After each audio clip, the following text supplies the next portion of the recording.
And don't forget to order your copy of Football Game Plan's latest book, Stiff Arming Football Myths, an excellent book that you can find on our website at footballgameplan.com/books, available in both PDF as well as paperback form. Welcome to footballgameplan.com, where football makes sense. I'm Emery Hunt, the czar of the playbook, bring you our NFL Week 1 preview between the Oakland Raiders and the New York Jets. Now let's take a look at some keys to victory for both teams, starting with the Raiders.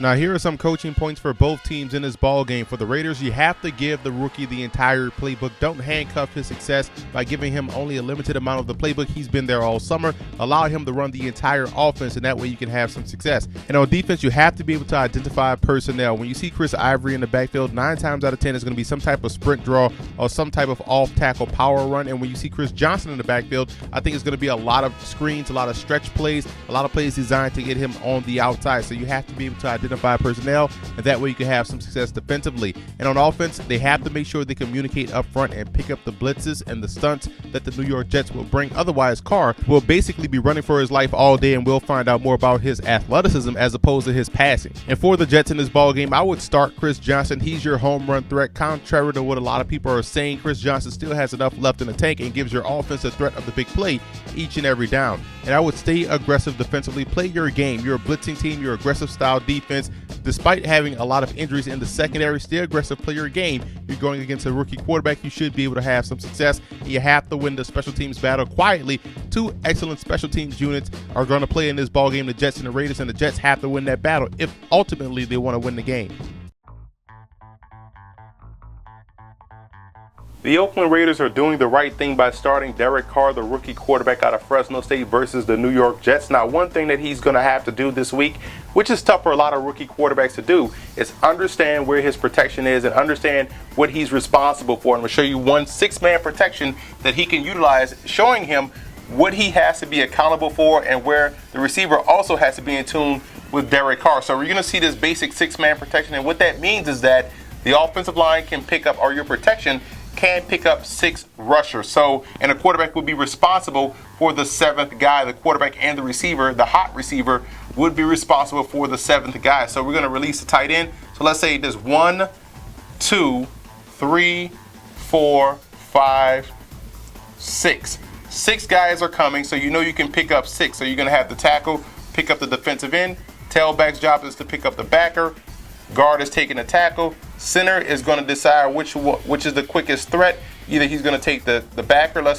Give him the backer, and let's give the guard the nose, and let's give the tackle the defensive end. So 6 guys are picked up. Now let's see if the Jets want to send, and I know this is a 4-3. We're just using this as an example. Let's just say the 7th guy is coming off the edge. Down this B gap.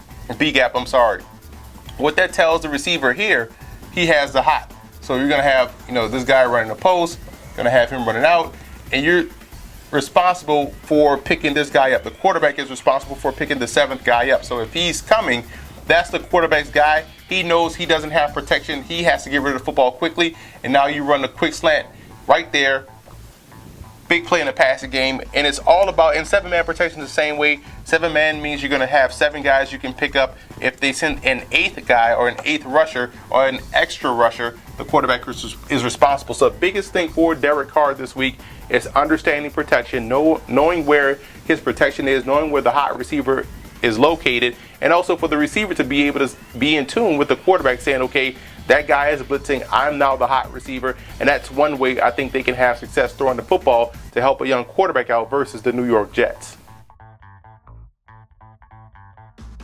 Now, here are some in-game adjustments you want to watch for if you're watching the New York Jets. Number 1, Leon McFadden and how many minutes he's going to log in this ball game. He just got there from the Cleveland Browns. I think he's still a fabulous player. I think he'll fit in perfectly with the Jets secondary. And whether or not they go with the traditional nickel look or a big nickel look, whether they use 2 safeties or 3 safeties, I think the strength and the depth is at the safety position with Pryor and company. I would utilize those 3 versus the Oakland Raiders passing game, as opposed to trying to put an extra defensive back out there. And I would go with less of a fullback this week and more double tight end sets. Again, I think they can get the same type of production from Jeff Cumberland and also Jason Morrow, the rookie, and actually would make them that much more dynamic offensively. So I would take the fullback off the field. In my opinion, it slows down the offense and use more double tight end sets versus Oakland.